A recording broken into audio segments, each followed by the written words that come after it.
Welcome back to the Solo to Entrepreneur show with me, Lorraine Chai, business strategist and advisor.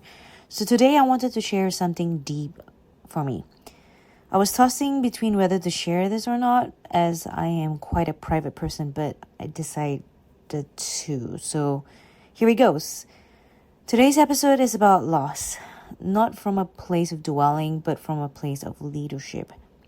A few weeks ago, I know many of you are not aware of this, but on a Friday evening, I received news that my little Tilly doggy in Australia had passed away. Yep, a little white West Highlander terrier, little terrier. She had battled seizures for years and wasn't the easiest dog health-wise. Many emergency ER visits in the middle of the night. And I did make that decision of leaving her behind. It was a tough decision for me with my migration here in the US.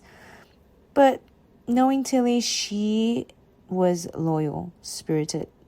Although old, 13 years old, she still acted like a puppy and always tried her best in her own little way. I was lucky when my clients in Australia were the best in opening their arms to adopting her, knowing her health conditions and still took her in. She was definitely loved and safe being with them. So I know that was one of the best decisions that I've made for her. But at that time, that Friday evening when I read the message, I paused. There were emotions, of course. That's human. It took me a day for the news to sink in. I have lost many doggies and close friends and families, and so this should not be any different. But it was for me this time round.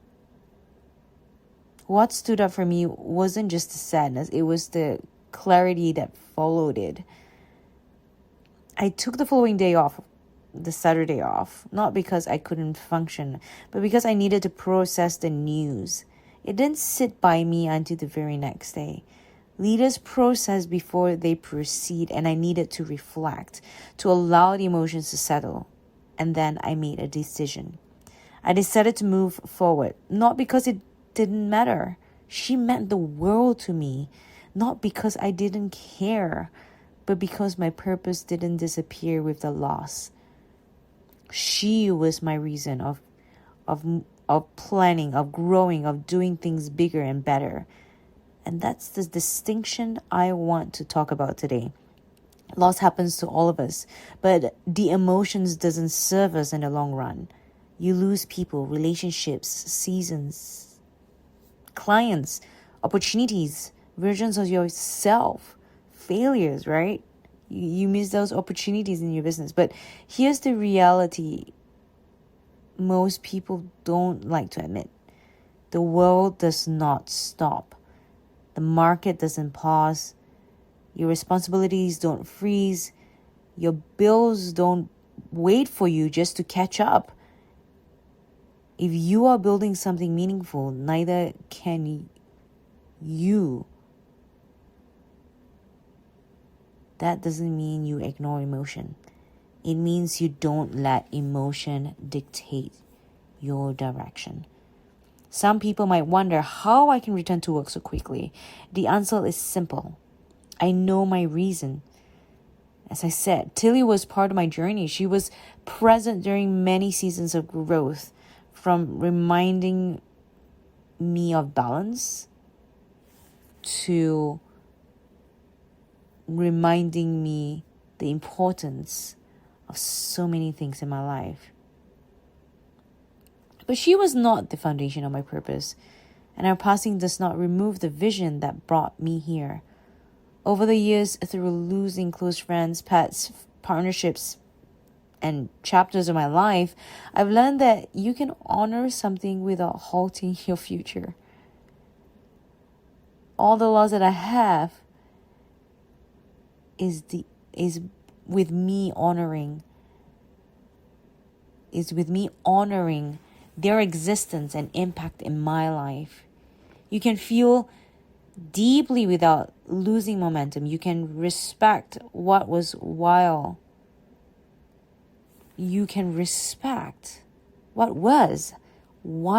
committing fully to what's next. And that is emotional discipline, not suppression, but discipline. Entrepreneurship, being a business owner, it requires that discipline. When something painful happens, most people either spiral or stall. Sure, we can slow down, but you need to remember to build up the momentum. Leaders recalibrate, they adjust, they reflect, and then they return to the plan because the plan is bigger than the moment. Loss, if you allow it, refines you. It strips away noise. It reminds you that time is limited. It forces you to examine whether your vision is fragile or anchored. If your vision collapses the moment life gets difficult, it was never strong enough to begin with. If it deepens instead, then you are building something real. For me, this moment wasn't about shrinking. It was about recommitting to my clients, to my work, to the standard I hold for myself. It's not cold. That's not cool, right? It's conviction. And conviction is one of the most underrated qualities in business. Moving on doesn't mean forgetting it. It means integrating the lesson and continuing forward. Tilly will always be part of my story. The memories remain, but I refuse to let sadness define my trajectory. The world keeps moving, and so do I. Onwards, upwards, forward. If you're listening and navigating your own form of loss, whether it's personal or professional, the question is not whether it hurts.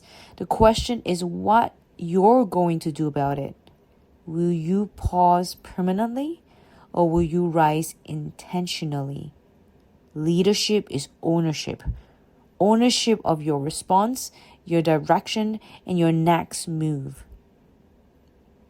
If today's episode resonates with you, if it reminded you that strength and humanity can coexist, I'll love for you to like, comment, and share it with someone who may need that reminder and comfort. This is the Solo to Entrepreneur Show, and I'm Lorraine Chai. Looking forward to seeing you on the next episode.